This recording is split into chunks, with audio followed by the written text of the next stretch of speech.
الشیطان الرجیم بسم اللہ الرحمن الرحیم من عمل صالحا من ذکر او انثى وهو مؤمن فلنحيينه حیاتا طیبہ صدق اللہ العظیم ان اللہ وملائکتہ یصلون علی النبی اللہم صلی علی سیدنا ومولانا محمد معدن الجود والکرم وآلہ وصحبہ وبارک وسلم۔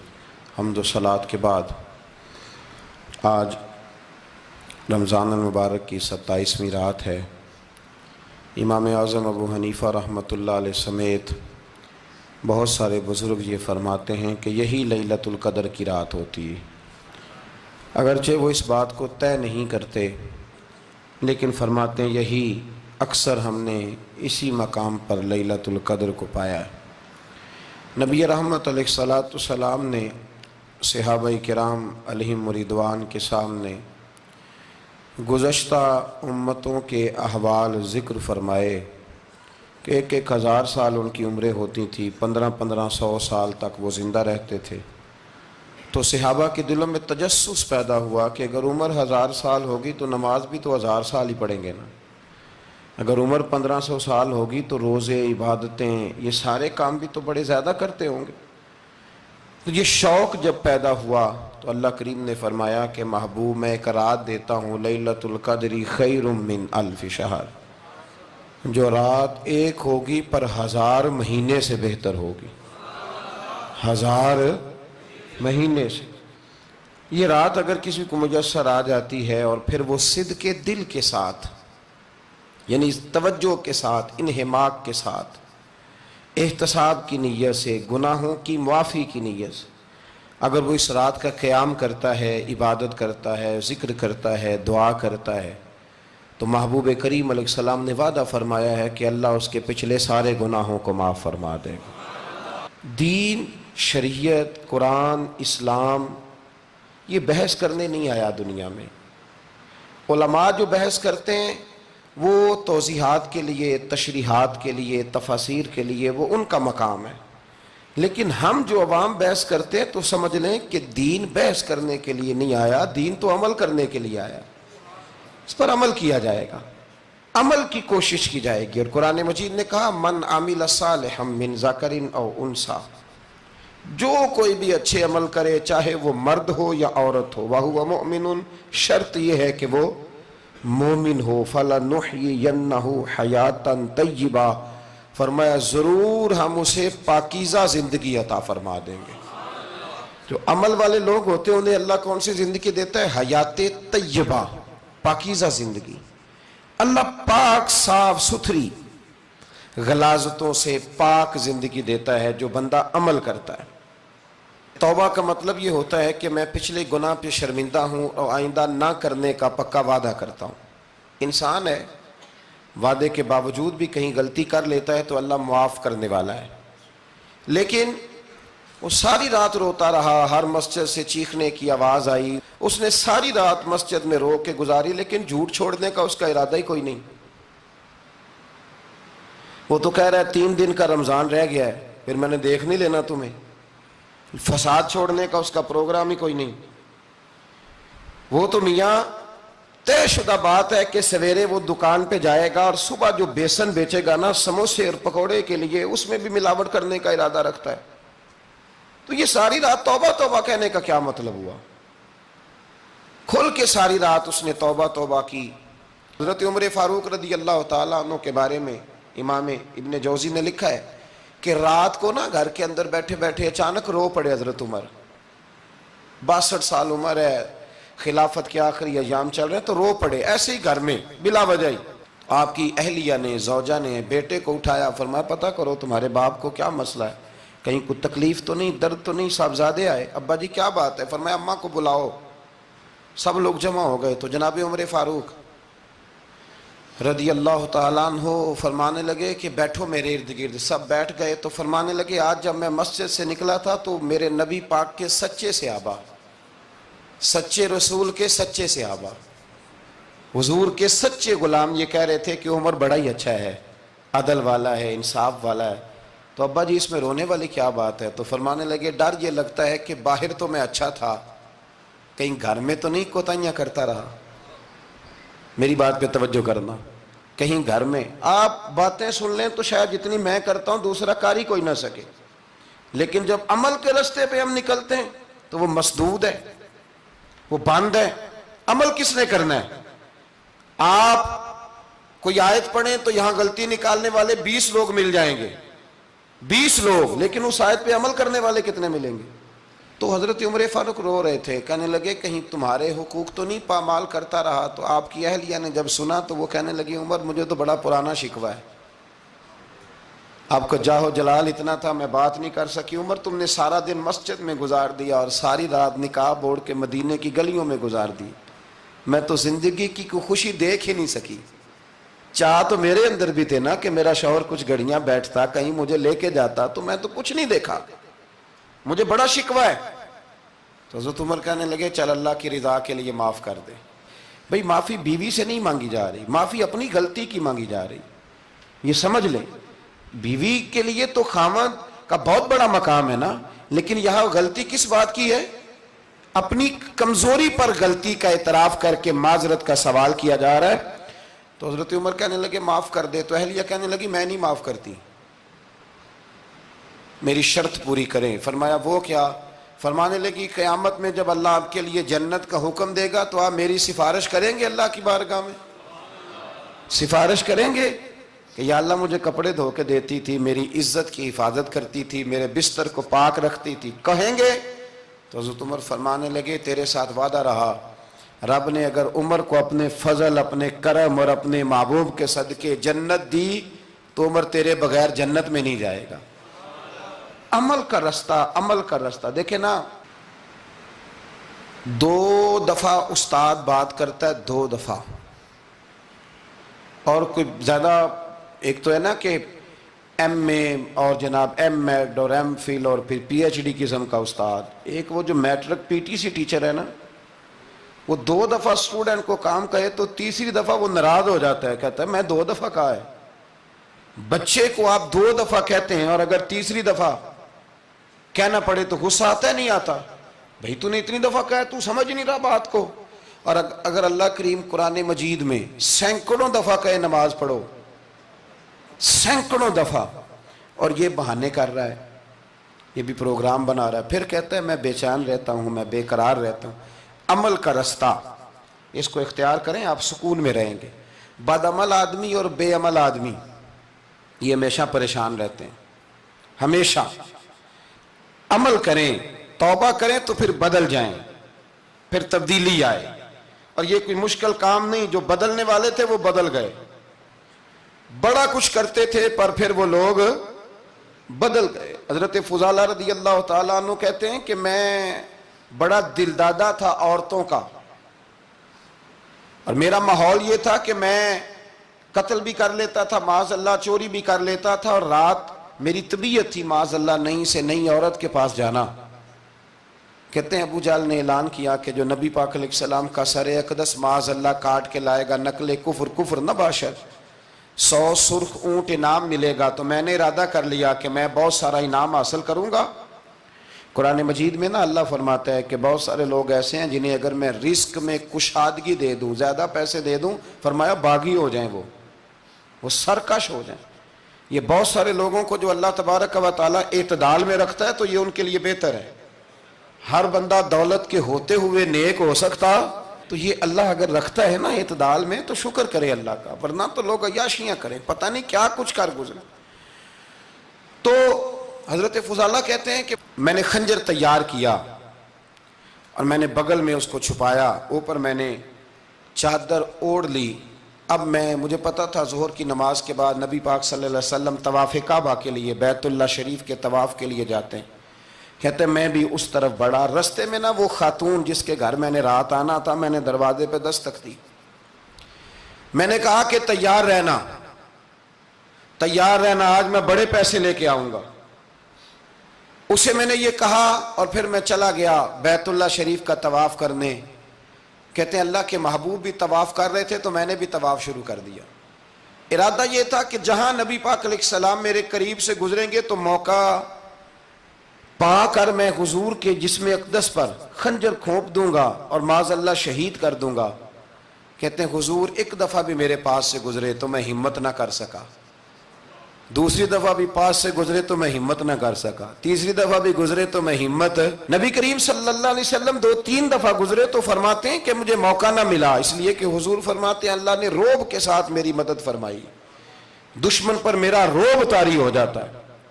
فرماتے ہیں جب چکر پورے ہو گئے تو محبوب کریم نہ چھٹے چکر پہ فرمانے لگے فضالہ چکر ایک رہ گیا ہے، بے خبر ہو جو غلاموں سے وہ آقا کیا ہے، ایک پھیرا رہ گیا ہے۔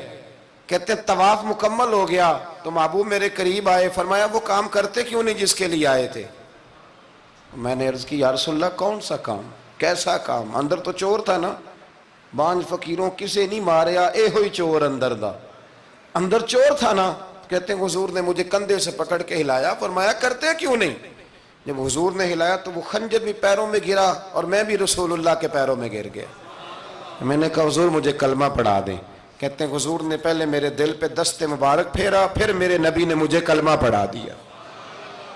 اب نہ مرید ہونے والا کہتا ہے کہ جی آہستہ آہستہ میں ٹھیک ہو جاؤں گا، اب وہ آہستہ آہستہ کا کیا ترجمہ ہے یہ بالکل سمجھ نہیں آتی۔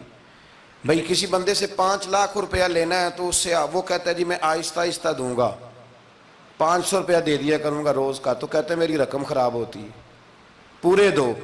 اور نیکی کی بات جب آتی ہے تو کہتے ہیں حضرت صاحب دین اتنا سخت نہیں ہے، میں آہستہ آہستہ ٹھیک ہو جاؤں گا۔ اب میں مغرب عشاء پڑھنی شروع کر دیا میں نے، اب میں تسبیح لے لی ہے، کل میں نے بھی آہستہ آہستہ میں ٹھیک ہو جاؤں گا۔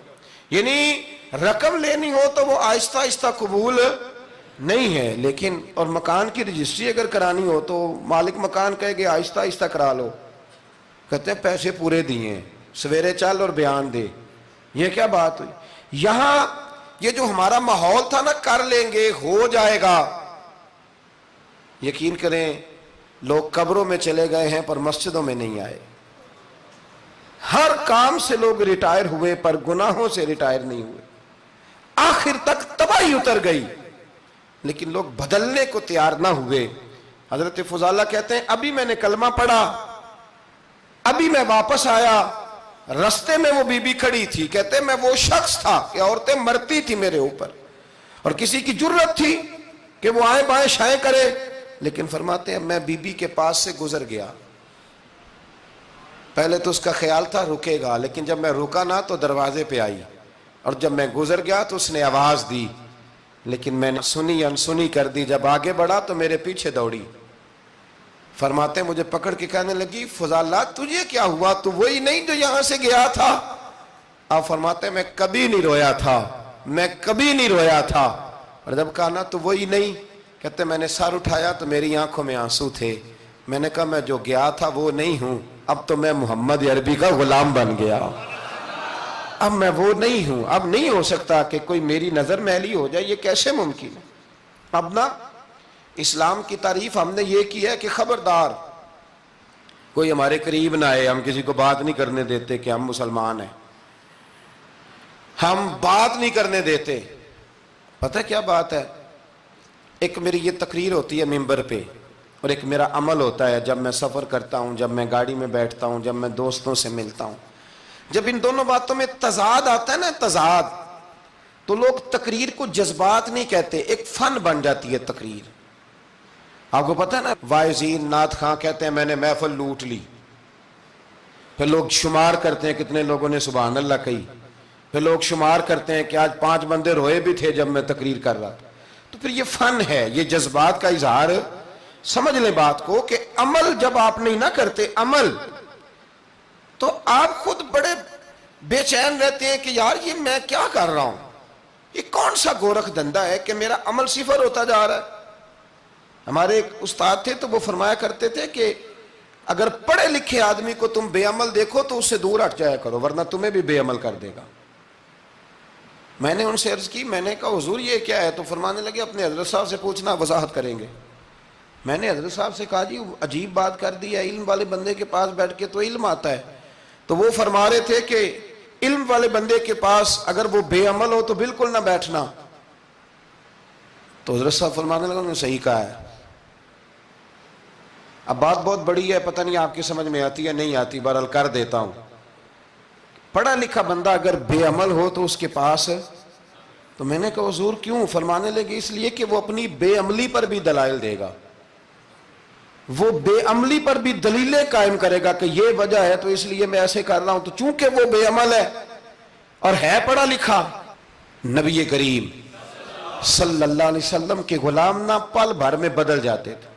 اور اللہ تعالیٰ بھی نا بڑے موقع دیتا ہے ہمیں، بڑے موقع. حضور نے فرمایا جس نے ایمان اور احتساب کی نیت سے روزے رکھے وہ نئی زندگی کا آغاز کرے، اس لیے کہ اللہ نے اس کے پچھلے سارے گناہ معاف فرما دیے. میرے نبی کریم علیہ الصلوۃ والسلام نے فرمایا جو شخص بیمار ہو گیا، مریض ہو گیا، اور نسائی شریف میں فرمایا کہ 3 دن تک بستر پہ رہا اور اس نے شکوہ نہ کیا اللہ کا، اور جب وہ شفا یاب ہو کے بستر سے اٹھا ہے نا، تب اللہ نے اس کے پچھلے سارے گناہ معاف فرما دیے. اور فرمایا جو حج کرنے گیا، حج کر کے واپس آیا، اللہ کے حبیب فرماتے ہیں یوں سمجھے کہ میں آج ہی ماں کے پیٹ سے پیدا ہوا.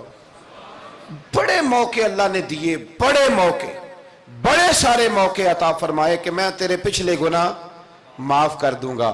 تو بھی تو نئی زندگی کا آغاز کرنا، تو بھی تو شروع کرنا نئے سرے سے، تو بھی تو بدل کے آنا، تو بھی تو اپنے اندر تبدیلی پیدا کرنا. سالوں بیت گئے، ہمیں سالوں بیت گئے، تقریر کرتے، تقریر سنتے، قرآن سنتے، پورا پورا قرآن سنتے، ترجمہ اور تفسیر لوگوں نے پڑھ پڑھ کے بڑا بڑا جگہوں پہ لوگ دلائل دیتے، بات کرتے. کب وہ وقت آئے گا جب ہم عمل کریں گے؟ تھوڑا تھوڑا مجھے سفر کرنا پڑتا ہے، دنیا میں گھومتا رہتا ہوں، تو کچھ چیزیں ایسی ہوتی ہیں جو کبھی کبھی انوکھی ہو جاتی ہیں. میں ایک جگہ پہ تھا تو وہاں 4 5 6 عمرے کے ٹکٹ تھے محفل میں. تو ہمارے آپ کو پتہ ہے نا وہ جو دلیلوں والے لوگ ہیں ان بیچاروں کو بھی کوئی دلیل نہیں ملتی. تو ایک صاحب مجھے کہنے لگا جی عمرے کا ٹکٹ دینا جائز ہے قرآن اندازی کر کے؟ میں نے کہا یار چلو جائز ہی رہنے دو، تیری مہربانی، کہ اب اس پہ بھی اعتراض آ گیا ہے. میں نے کہا 100% جائز ہے، کوئی اس میں کوئی ایسی بات نہیں ہے. لیکن اندازی تو شروع ہو گئی جو حدیث میں نہیں آئی، عمرے کے ٹکٹ والی ہے جائز، پر نبی پاک نے جس قرآن اندازی کا کہا تھا وہ کب ہوگی؟ حضور نے فرمایا تمہیں پہلی صف کے ثواب کا پتہ چل جائے تم قرآن اندازی کرو. وہ کس دن کرنی ہے؟ کس مسجد میں ہوتی ہے؟ حضرت عبداللہ ابن مسعود فرماتے ہیں تمہیں پتہ چلے اذان کا ثواب کتنا، تم قرآن اندازی کرو. کب کرنی ہے؟ کون پڑھے گا اذان؟ کون یہ آگے بڑھ کے کام کرے گا؟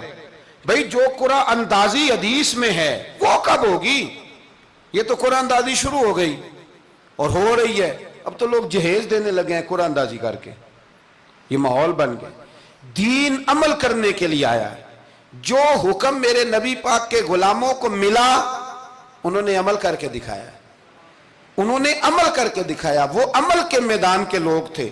حضرت ابوبکر صدیق سے زیادہ روایات مروی نہیں ہیں، اگر ڈھونڈنے نکلو گے تو زیادہ قول نہیں ملیں گے ان کے. حضرت عمر فاروق کے زیادہ اقوال، زیادہ ارشادات آپ کو نہیں ملیں گے. حضرت سیدنا عثمان غنی کی زیادہ باتیں آپ کو نہیں ملیں گی. ان کا عمل ملے گا، ان کا کردار ملے گا، ان کا لب و لہجہ ملے گا، زندگی گزارنے میں کیا طریقہ اختیار کیا وہ آپ کو ملے گا. اب تو وہ لوگ رخصت ہو گئے جن کے عمل سے لوگ زندگی پکڑتے تھے، عمل سے، کردار سے.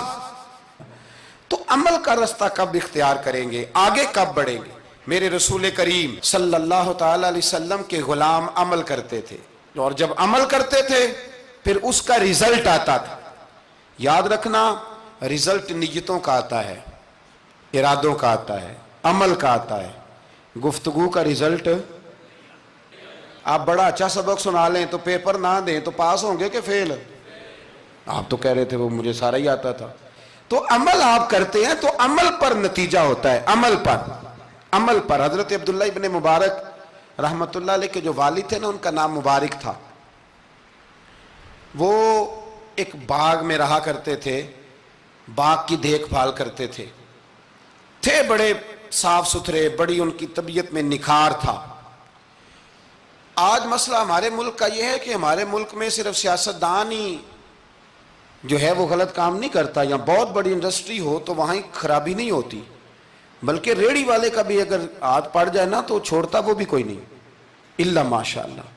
وہ بھی جو اچھے اچھے آم ہوتے ہیں وہ فرنٹ پہ لگائے ہوتے ہیں، اس نے دکھانے کے لیے اور ہوتے ہیں اور دینے کے لیے اور ہوتے ہیں، اور وہ کہتا ہے کہ یہ بھی تو میں نے بیچنے ہیں نا، تو بھئی اگر یہ بھی بیچنے تھے تو اکٹھے لگانے چاہیے تھے، لیکن معیار ہے نا ہمارا، عمل کا رستہ مسدود ہے۔ حضرت مبارک جو تھے وہ مالی کے طور پر غریب آدمی تھے تو کام کاج کرتے تھے۔ تو ایک دن باغ کا مالک آ گیا، اس نے آ کے آپ سے کہا کہ کنوں کا باغ تھا، اس نے کہا کہ لاؤ ایک، کنوں لا کے دیا تو کھٹا تھا، اس نے کہا یہ نہیں ٹھیک، دوسری درخت سے لاؤ، دوسرے سے لائے تو وہ بھی کھٹا تھا، تیسرے سے لائے وہ بھی کھٹا تھا۔ کہنے لگا بیٹے کتنے سال ہو گئے تمہیں؟ تو فرمانے لگے 10-12 سال۔ تو کہنے لگے تمہیں ابھی بھی نہیں پتا کس جگہ کا کنوں میٹھا ہے، سارے کڑوے لائے ہو؟ تو آپ فرمانے لگے آپ نے مجھے دیکھ بھال کے نہیں رکھا ہوا ہے، کنوں چکھنے کے لیے نہیں رکھا، مجھ سے قسم اٹھا لیں کبھی میں نے چکھا بھی ہو، اس لیے کہ میرے ذمے اور کام۔ باغ کا مالک اتنا خوش ہوا کہ اس نے آزاد بھی کر دیا، اپنی بیٹی کا نکاح بھی کر دیا، اور وہ باغ بھی آپ کو تحفے میں ہی دے دیا۔ ان کے گھر حضرت عبداللہ بن مبارک پیدا ہوئے۔ ان کے والد گرامی کہتے ہیں کہ ایک دن پھر ایسا ہوا کہ میں نے نا باغ بڑا سجایا، سوارا، محنت کری، بادشاہ آ گیا۔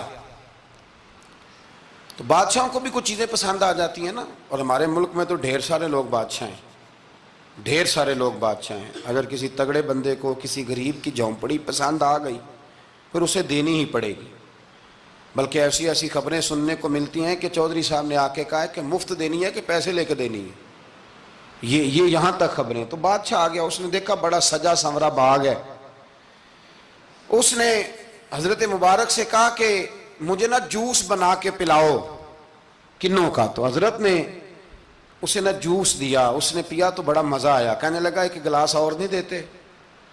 تو حضرت اور بنانے لگے، تو اس کے دل میں نا اس سے پہلے خیال آ گیا کہ باغ بڑا شاندار ہے اور پھل بھی بڑا مزیدار ہے، تو قبضہ نہ کر لوں، اپنا ہی نہ ہو جائے، یہ اس کو دیتے ہیں تھوڑے بہت پیسے، یہ نکل جائے گا، نہ بھی نکلا تو ڈانٹ دیں گے۔ اتنی دیر میں نا حضرت مبارک رحمت اللہ تعالیٰ علیہ ایک گلاس شربت کا اور بنا کے لے آئے، بادشاہ کو دیا نا، تو اب جو گلاس آیا تو کڑوا تھا، کسیلا تھا، کھٹا تھا۔ تو بادشاہ کے گلے کو پڑا تو کہنے لگا یہ تم نے کیا کیا؟ پہلے تو بڑا میٹھا تھا، باغ وہی ہے تو ذائقہ کیسے بدل گیا؟ تو آپ فرمانے لگے وہ بادشاہ کی نیت بدلی ہے نا، بادشاہ کی نیت بدلی ہے تو اس کا بھی ذائقہ بدل گیا ہے، تو نیت نہ آپ کی بدلتی۔ تو اور یہ حضور کا فرمان ہے، فرمایا اللہ کے کچھ بندے ایسے ہوتے ہیں جو اللہ کے دیے ہوئے نور سے دیکھتے۔ کہا آپ کی نیت بدل گئی تو اس کا ذائقہ بدل گیا۔ اب بادشاہ نے دل میں کہا نہیں یار بندہ کہہ تو ٹھیک ہی رہا ہے، یہ تو اس کی محنت سے اللہ نے پھل دیا ہے، مجھے ایسا نہیں کرنا چاہیے۔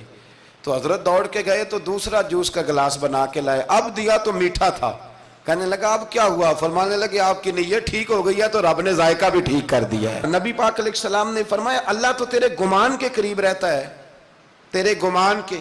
یہ میں بچوں کو نا تھوڑے دن پہلے میں انہیں کہہ رہا تھا دین میں آگے بڑھنے کے لیے کوئی سیاست نہ کرنا، کوئی چکر نہ چلانا۔ میں نے چکر چلانے والے لوگ ہمیشہ پیچھے رہ جانے والے دیکھے، تھوڑا کر لینا پر اتنا کرنا جتنا مخلص ہو کے ہو سکے۔ کوئی چکر چلانا، کسی کھاتے میں پڑنا، اس سے بچنا، نہ پیچھے رہ جاؤ۔ میں نے بڑے بڑے تیز لوگوں کو زندگی میں زیرو دیکھا ہے، اور بڑے بڑے سادے لوگ جن کو 50,000 روپیہ گننا پڑ جائے تو تھک جائیں، لیکن اللہ نے انہیں دیا ہے تو بغیر حساب کتاب ہی عطا فرمایا ہے۔ تو ہم نہ نیتوں کے بل بوتے پر عمل کریں، خالی باتیں نہ کریں، آپ کا جو عمل ہوگا وہ آسانی کر دے۔ حضرت حبیب اجمی بڑے مالدار تھے، دنیا میں ڈھیر سارا فساد مالداروں کی وجہ سے ہوتا ہے۔ یہ جو شادیاں مہنگی ہوئی ہیں نا، یہ ابھی تھوڑا عرصہ پہلے کی بات ہے کہ شادی میرج ہال میں کرنے کا کسی دیہاتی کو کہتے تھے تو وہ کہتا تھا کہ میں نے نہیں میرج ہال میں کرنی، تی کروں توڑی دیے۔ اب کیا ہوا ہے؟ کوئی منع کرتا ہے؟ بلکہ جو بڑے دور دراز دیہات ہیں ان میں بھی میرج ہال بن گئے۔ یہ امیر کچھ قباحتیں ایسی پیدا کرتے ہیں کہ غریبوں کے لیے بھی مشکل ہو جاتی ہے۔ یہ کچھ ایسے معاملات لاتے ہیں میدان میں کہ پھر عام لوگوں کے لیے اس میں مشکلات ہوتی ہیں، چونکہ وہ رواج بن جاتا ہے معاشرے کا۔ پیسے والا آدمی اس رواج کو لاتا ہے میدان میں، اس سے خرابی ہوتی ہے۔ اور پھر میرے غریب کا یہ حال ہے کہ امیر کو رسم چھوڑ دے تو چھوڑ دے، غریب کو قرضہ اٹھانا پڑے چھوڑنی کوئی شے نہیں، اس نے جو مرضی ہو جائے، اس نے کوئی چیز پیچھے نہیں ہونے دینی۔ حضرت حبیب اجمی بڑے مالدار تھے، تو وہ کاروبار یہ مالدار لوگ جو ہوتے ہیں نا، یہ تو کہتے ہیں پیسے کو پیسہ ہے نا، کتنا مشہور ہے جملہ، پیسے کو پیسہ۔ تو یہ پھر مارکیٹ میں پیسہ پھینکتے ہیں، تو یہ پیسہ کھینچنے کے لیے پیسہ پھینکتے ہیں، پھر ایک دوسرے کو کہتے ہیں تیری وجہ سے مہنگائی ہوئی ہے، تیری وجہ سے مہنگائی ہوئی۔ حالانکہ مہنگائی کسی کی وجہ سے بھی ہوتی کس کے لیے؟ غریب کے لیے۔ مطلب پیٹرول مہنگا ہوا تو کرایہ بڑھ گیا بس کا، لیکن پیٹرول سستا ہوا تو کبھی کرایہ بھی سستا ہوا ہے، اس نے ادھر ہی رہنا ہے۔ تو مہنگائی کس بیچارے کے لیے ہوئی؟ غریب کے لیے، جس نے گھر جانا ہے نا، اس نے گھر جانا ہے۔ ابھی ہمارے ایک بچے نے جانا تھا، تو سفر لمبا تھا، تو کہہ رہا تھا 1000 روپیہ میرے پاس ہے پر کرایہ 1500 لگتا ہے۔ ابھی بھی لوگ حساب کرتے ہیں اور پھر سوچتے ہیں کہ رستے میں شے کوئی نہیں کھانی، اس لیے کہ پھر کرایہ کہاں سے دوں گا، مینج کر کے رکھتے ہیں۔ یہ خدمت ہوتی ہے نا علماء کی، حفاظ کی۔ تو مجھے پتہ ہے، میں اس قبیلے کا آدمی ہوں، مجھے پتہ ہے کہ یہ کیسے حساب کر کے رکھتے ہیں کہ اب اتنے آئے ہیں تو اس میں سے یہاں جس کے پاس ہیں ہی بڑے لمیٹڈ سے، تو وہ بیچارہ پہلے سے سوچ کے بیٹھا ہوتا ہے۔ مجھے پتہ ہے جن کے پاس پھر بے حساب ہوتا ہے، وہ پھر مارکیٹ میں پھینکتے ہیں تو کھینچتے ہیں، ظلم کرتے ہیں۔ حضرت حبیب اجمی کہتے ہیں جب مال دیا اللہ نے تو میں نے سود کا کام شروع کر دیا۔ اب سود والوں کے پاس بھی بڑی دلیلیں ہیں، انشورنس والوں نے بھی فتوے رکھے ہوئے ہیں، وہ آگے فتویٰ دکھاتے ہیں، وہ کہتے ہیں جناب فتویٰ۔ تو میں نے کہا کہ فتویٰ مارکیٹ میں میری طرح کے مولوی ہیں میاں، اب کیسی بات کرتے ہو، فتویٰ تو مل ہی جاتا ہے، لیکن نبی کریم علیہ السلام کا وہ فرمان ذہن میں رکھنا کہ حضور نے فرمایا ایک حلال ہے تو ایک حرام ہے، ایک میں شک ہے۔ اللہ کے نبی فرماتے ہیں تم نے شک والی چیز سے بھی بچنا ہے، اس میں مشکوک ہو گیا نا کہ پتہ نہیں۔ اب دیکھیں نا علماء کا یہاں اختلاف ہے، جو جائز کہتے ہیں قابل احترام ہے، لیکن جو ناجائز کہتے ہیں ان کے بھی تقوی میں کوئی شک، تو شک آ گیا نا اس بات میں۔ تو حضور نے فرمایا تم شک والی چیز سے بھی بچو۔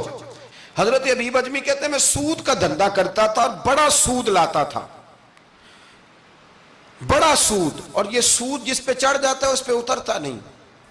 پاکستان کا بھی بنیادی مسئلہ یہ ہے کہ سود اتنی بڑی نحوست ہے کہ یہ اللہ رسول سے جنگ ہے، کیونکہ بہت زیادہ سود ہم دیتے ہیں۔ اس لیے میں تو آپ کو پتہ ہے جو کوئی برا کام کرے اس کو برا کہنا چاہیے، حکومتی لیول پر تنقید اس لیے اچھی ہوتی ہے کہ لوگوں تک جب پہنچتی ہے تو فائدہ دیتی ہے، لیکن جو بندہ اچھا کام کرے اس کی اچھائی کو بھی بیان۔ حضرت حبیب اجمی رحمۃ اللہ تعالی علیہ فرمانے لگے کہ سود کا کاروبار میں نے شروع کر دیا، اور بڑا وسیع تھا میرا کام سود کا، میں سود لیتا تھا، سود پہ گزارا ہوتا تھا۔ میری بیوی مجھے سمجھاتی تھی کہ یہ سود ہے، یہ حرام ہے، یہ غلط ہے، سے بچو۔ کہتے ہیں وہ کئی دفعہ مجھے کہتی تو میں ڈانٹ دیتا۔ ایک دن نا میں سود کے پیسے لے کے نا آ رہا گھر، اس کا میں نے گوشت خریدا، بیوی کو دیا کھانا پکانے کے لیے، تو اس نے ہنڈیا چولہے پہ رکھی۔ کہتے ہیں اس نے ذرا اس کے اندر چمچہ جو چلایا ہنڈیا میں، تو وہ لایا میں گوشت تھا پر سارے کا سارا خون بن گیا، خون بن گیا سارے کا سارا۔ اللہ اکبر۔ کہتے ہو میری بیوی چیخیں مارنے لگی اور لا کے میرے آگے رکھا، کہنے لگے یہ تیرے سود کے پیسے خون بن گئے، آ تجھے بھی پلاؤں اور تیرے بچوں کو بھی۔ وہ کہتے ہیں نا کچھ لوگ کے گھر کے کونے سے چیخنے کی آواز آتی ہے تو سارے پیر بلائیں یا فرق کوئی نہیں پڑتا۔ تو میں کہتا ہوں پھر غور کر لو، شاید اس کونے میں کسی یتیم کے پیسے لگ گئے ہوں، کسی بیوہ کی آہیں ہوں۔ اگر اس رقم کی کوئی گھر بن جائے نا تو پھر ساری دنیا کے پیر جمع کرو تو چیخنے کی آوازیں بند نہیں ہوا کرتی۔ حضرت حبیب اجمی رحمۃ اللہ تعالی علیہ فرمانے لگے کہ وہ جب بن گیا نا خون، تو اب میرے اندر نا چوٹ لگی کہ یار اگر دنیا میں اللہ تعالیٰ مجھے نظارے دکھا رہا ہے تو آخرت میں میرا کیا بنے۔ کہتے ہیں میں درد کے ساتھ باہر نکلا۔ بچے گلی میں کھیل رہے تھے، جب ان کے قریب سے گزرنے لگا نا تو ہم تو کہتے ہیں نا لوگ حسد میں بات کرتے ہیں، لیکن ایسی بات نہیں ہے۔ کچھ شریر لوگ ہوتے ہیں جو حسد میں بات کرتے ہیں، پر دیکھنا چاہیے کہ لوگ ہمارے بارے میں کیا کہتے ہیں۔ انتم شہداء اللہ فی الارض، حضور نے فرمایا تم زمین پر اللہ کے گواہ ہو۔ مومن جو تمہارے بارے میں کہے کان لگا کے سنو، لوگ تمہیں کیا کہتے ہیں، کن لفظوں سے یاد کرتے ہیں؟ جن لفظوں سے لوگ دنیا میں یاد کرتے ہیں، مرنے کے بعد بھی انہی لفظوں سے یاد کریں گے، انہی لفظوں سے۔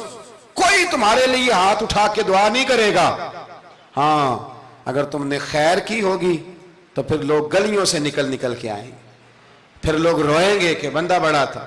تو حبیب اجمی کہتے ہیں میں باہر نکلا تو بچے کھیل رہے تھے، تو ایک بچہ ان میں سے کہنے لگا پیچھے ہٹ جاؤ، پیچھے ہٹ جاؤ، بڑا ظالم ہے، بہت بڑا سود خور ہے۔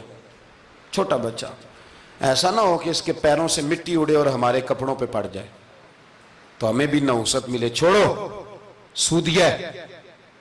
کہتے ہیں میرے دل پہ اور چوٹ لگی، میں نے کہا یا اللہ تیری چھوٹی چھوٹی مخلوق بھی مجھ سے نفرت کرتی، یہ بچے تک کہتے ہیں کہ میں اس طرح کا ہوں۔ بچے فرمانے لگے، میں وہاں سے سیدھا حضرت حسن بصری کے پاس گیا، میں نے کہا حضور مجھے توبہ کرا دیں۔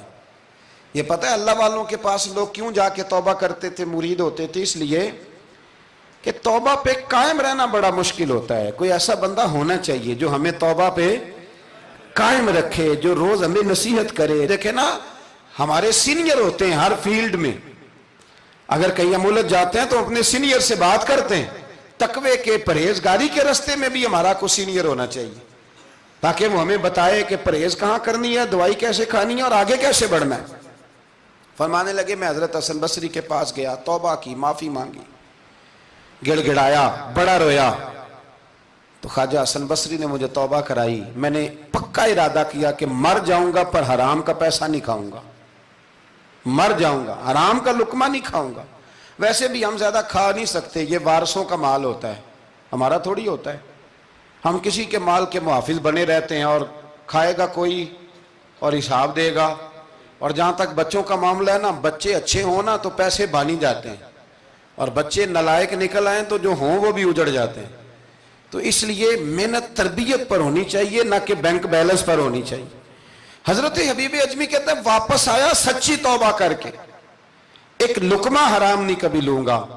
ابھی وہ بچے وہیں کھیل رہے تھے جن کے پاس سے میں گزر کے گیا تھا، کہتے ہیں واپس آیا تو وہیں کھڑے تھے، انہی بچوں میں سے وہی بچہ دوبارہ بولا، کہنے لگا پیچھے ہٹ جاؤ، پیچھے ہٹ جاؤ، اللہ کا ولی آ رہا ہے، کہیں ایسا نہ ہو کہ ہمارے پیروں سے گرد اڑے، اس کے کپڑوں پہ پڑے اور ہم بے ادب لکھ دیے جائیں۔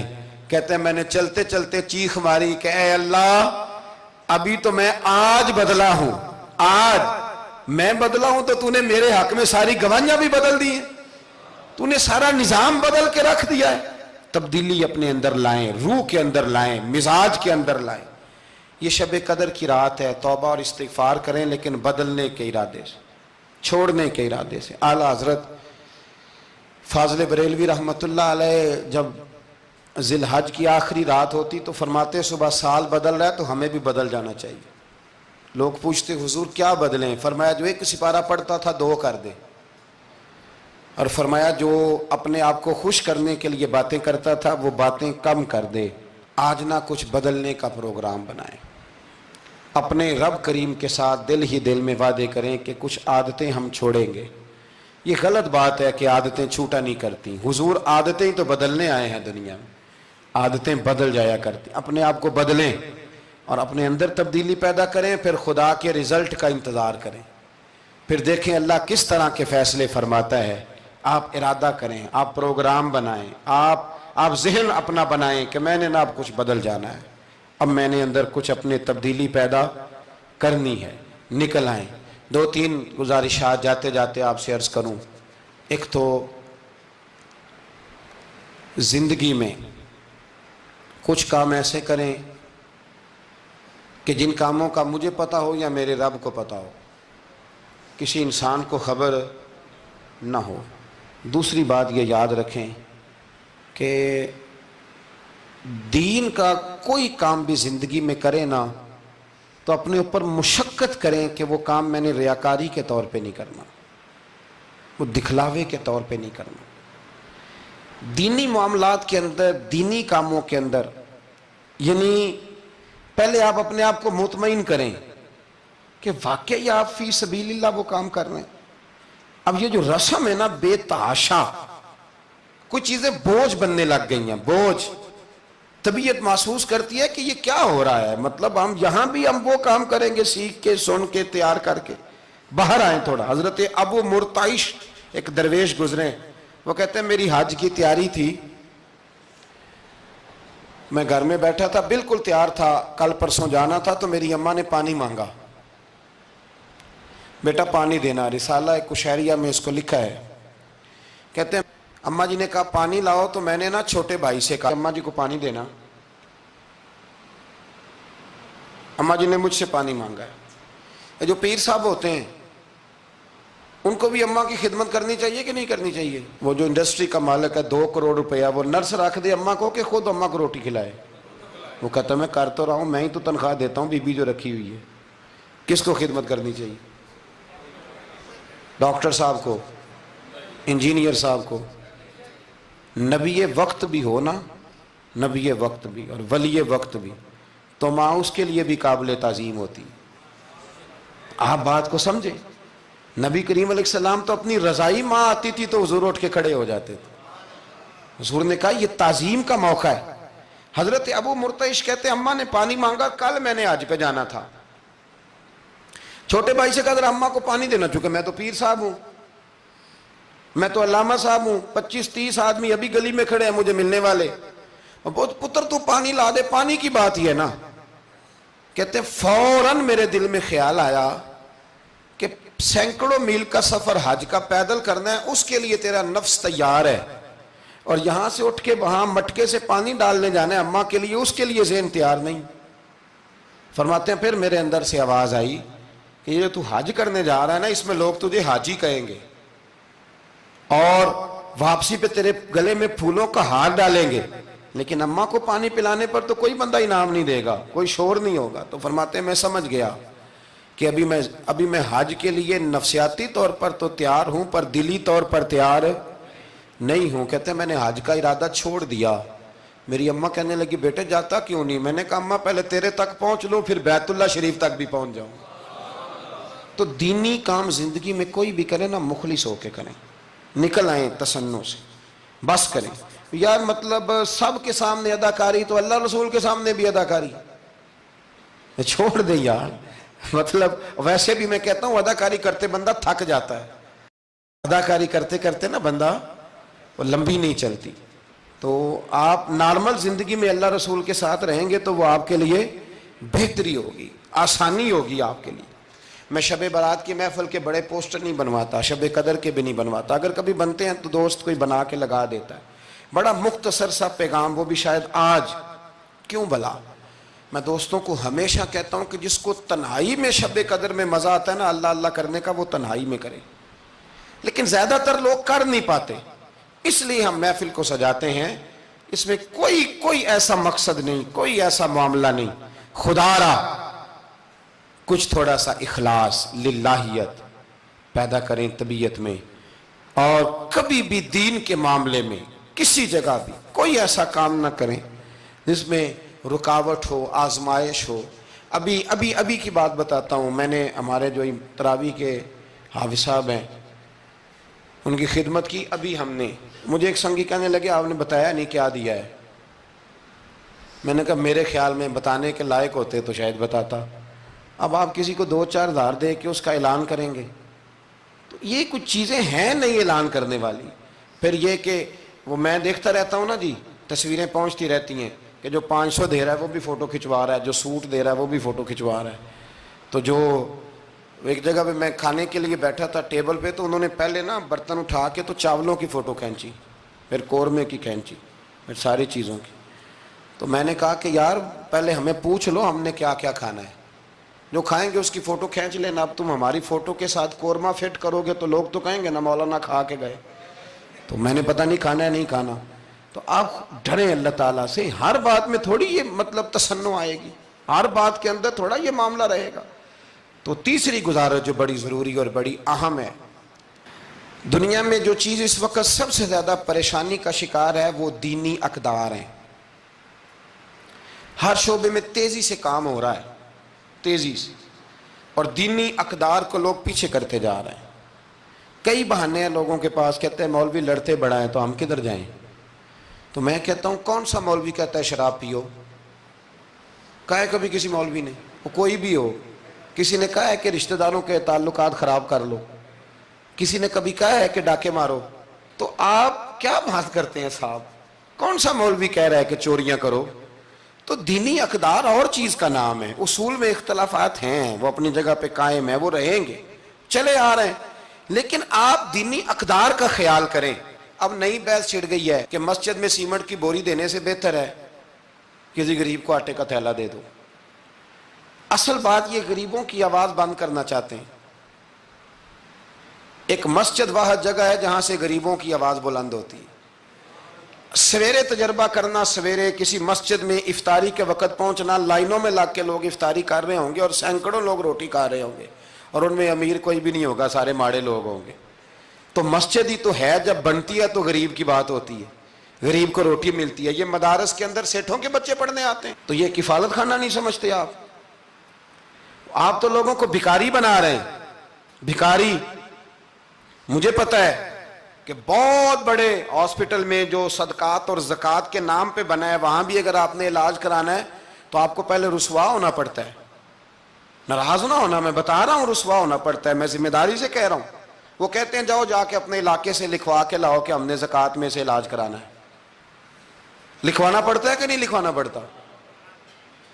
یعنی جو ہسپتال بنا ہی صدقات اور زکوٰۃ پہ ہے، میں کسی کو ٹارگٹ نہیں کر رہا، لیکن وہ کہتے ہیں جاؤ 4 آدمیوں سے لکھوا کے لاؤ۔ پہلے آپ نے لکھوانا ہے، پھر آپ نے تصدیق کرانی ہے، پھر پاپڑ بیلنے۔ تو کتنے لوگوں کے سامنے پردہ کھلا کے زکوٰۃ کے ساتھ آپ یہ کرا رہے ہیں؟ اور اصول کیا ہے؟ صدر الشریعہ فرماتے ہیں اگر تمہیں پتہ ہے میرے بھائی کو زکوٰۃ لگتی ہے تو بتا نا زکوٰۃ ہے۔ اسے کیا یہ عیدی ہے، بچوں کے کپڑے لے لینا، اسے بتا نا، پڑھیے بارے شریعت، بتا نا، اسے کہہ کہ یہ میری طرف سے تحفہ ہے، اسے کہہ ہی نا۔ اسلام اتنی پردہ داری، یہ جو ہمارے مدارس ہیں نا، میں بڑی ذمہ داری سے، یہ مجھ سے پہلے ایک دوست نے پوچھا، پھر 2 4 5 لوگوں نے پوچھ لی یہ بات، تو میں نے کہا کہ نبی پاک کو یتیموں غریبوں کا بڑا خیال تھا، پر حضور نے تو مدینے آ کے سب سے پہلے مسجد ہی بنائی ہے، حضور نے باقی سارے کام بعد میں کی۔ تو یہ اب نیا پراپوگنڈا ہے۔ دینی اقدار میں تھوڑا تھوڑا نا اپنا حصہ ڈالے۔ کس طرح بھلا؟ کس طرح؟ جب بہت سارے لوگ دین کے مخالف بات کر رہے ہوں تو آپ ایک آواز صرف بلند کر دیں کہ نہیں یار ایسی کوئی بات نہیں ہے، دین کل بھی قابل عمل تھا، آج بھی قابل عمل ہے، قیامت تک قابل عمل رہے گا۔ آپ اپنا حصہ ڈالیں۔ وہ چندے دینے، وہ باقی معاملات بڑے بعد کے ہیں، لیکن میں سمجھتا ہوں سب سے زیادہ جس چیز کی ضرورت ہے وہ یہ ہے کہ ہم دین کے نمائندے بنیں۔ اب نہ 50 لوگ دین مخالف بات کر رہے ہوتے ہیں، پر ایک بھی اٹھ کے کہتا نہیں کہ یار یہ آپ ٹھیک نہیں کہہ رہے، یہ بات غلط ہے، یہ درست نہیں ہے۔ میں آپ سے گزارش کروں گا، وہ آپ کسی میدان میں بھی ہیں، کسی چوک میں بیٹھے ہیں، سوشل میڈیا پہ بیٹھے ہیں، کہیں بھی بیٹھے ہیں، آپ اپنے دین کے نمائندے بنیں۔ اس تیزی کے ساتھ لبرل لوگ دین کو بدنام کرتے ہیں، اس تیزی کے ساتھ نظام کو چلاتے ہیں، اتنی خرابی پیدا کرتے ہیں کہ آنے والی نسل دین بیزار ہوتی جا رہی، دین بیزار، یعنی بچے خوف کھاتے ہیں مسجد کے، مدرسے کے، مولوی کے نام سے خوف کھاتے ہیں۔ اور خدا کے بندو، جس بندے نے پاکستان بنایا تھا نا، خواب دیکھا تھا، وہ بندہ اس دور میں پی ایچ ڈی تھا جب پی ایچ ڈی بندے چراغ لے کے نہیں ملتے تھے۔ اقبال نے اس زمانے میں پی ایچ ڈی کی جب پی ایچ ڈی پتہ نہیں شاید خال خال ہوتی تھی۔ وہ ڈاکٹر بھی تھے، وہ شاعر بھی تھے، فلسفی بھی تھے، ادیب بھی تھے، بہت بڑے منطقی تھے اقبال۔ اور ردیف قافیہ، مجھے تھوڑی سی دلچسپی ہے شاعری سے، پر میں دنگ رہ جاتا ہوں جب اقبال کو پڑھتا ہوں کہ پتہ نہیں لفظ اس بندے کے سامنے ہاتھ جوڑ کے کھڑے رہتے تھے ہمیں استعمال کر، لیکن اس بندے نے علامہ کہلانا پسند کیا۔ اسے کوئی علامہ کہتا تھا تو اقبال راضی ہوتے تھے، فرماتے تھے جب کہ مجھے علامہ کہتا ہے تو مجھے یوں لگتا ہے کہ میں مصطفیٰ کے دین سے جڑا ہوں۔ وہ پسند کرتے تھے یہ بات کہنا، پسند کیا اس شخص نے یہ، آپ سمجھے، سرما تھا میری آنکھ کا خاک مدینہ و نجف، یہ پسند کیا اس بندے نے یہ بات کہنا، اس نے پسند کیا اپنے آپ کو رسول اللہ صلی اللہ علیہ وسلم کا غلام کہنا۔ آپ سمجھے، نہ جہاں میں کہیں بھی امان ملی، جو امان ملی تو کہاں ملی، کہنے لگے میرے جرم خانہ خراب کو تیرے عفو بندہ نواز۔ تو اس لیے دین کے آپ محافظ بنیں، اور میرے سے زیادہ آپ کی آواز بلند ہوگی۔ جب ایک سٹوڈنٹ پینٹ شرٹ پہن کے دین کی بات کرے گا تو لوگ کہیں گے نہیں رمق ہے، اس کو یہ کہہ کے بند نہیں کریں گے تو مولوی ہے تیری. تو میں آج شب قدر میں آپ سے گزارش کرتا ہوں, میں منت کرتا ہوں. اب نہ بڑی تباہی ہو گئی ہے, میری نسل کے آنے والے بچے دین بیزار ہو گئے, وہ ڈرتے ہیں, شب قدر کی راتوں میں مسجدوں میں نہیں آتے, شب برات کی راتوں میں مسجدوں میں نہیں آتے. ایک تیزی سے جال پھینکا گیا ہے اور کافر اس میں کامیاب ہے. خدا را واپس لوٹو, اپنے دین کے نمائندے بنو. اقبال کہا کرتے تھے میری زندگی کا مقصد تیرے دین کی سرفرازی, میں اسی لیے مسلمان, میں اسی لیے نمازی. کہنے لگے یا رسول اللہ میں مسلمان بھی اس لیے ہوں کہ میں دین کی بات کروں گا, اور نماز بھی اس لیے پڑھتا ہوں کہ تیرے دین کا جھنڈا بلند ہوگا. پر دین نبی دا وانگ یتیمہ رووے تے کرلاوے, تے آکھے میں کتھوں لبا عمر بہادر جڑا مینوں سینے لاوے. بڑی قسم پرسی ہے, دین کے نمائندے بنو, دین کی ذمہ داریوں پر آپ اپنا کردار ادا کرو, یہ بڑا ضروری ہے. تھوڑی منصوبہ بندی دین کے لیے بھی کرو. اگر پروفیسروں میں, ڈاکٹروں میں, انجینئر لوگوں میں, سیاستدانوں میں آپ کو اچھے لوگ مل جاتے ہیں اور آپ دل و جان سے ان پہ قربان ہونے لگتے ہو, تو کوئی دیندار بھی تلاش کاری لو, انشاءاللہ بڑے بڑے اچھے لوگ مل جائیں گے, اور اللہ کے فضل سے مل جائیں گے, اللہ کے کرم سے مل جائیں گے. اور یہ وہ والا کھیت ہے جو اکثر سرسبز و شاداب ہی رہتا ہے, اکثر سرسبز و شاداب ہی رہتا ہے, اکثر اس کے اندر خوبصورتی اور پھل پھول اور پودے لگے رہتے ہیں. جو میں نے کہا میں دعا کرتا ہوں اللہ اسے قبول فرمائے. جہاں ہم بھول گئے میری دعا ہے اللہ ہم سے درگزر فرمائے. خیر کی بات کی اللہ ہمیں توفیق عطا فرمائے.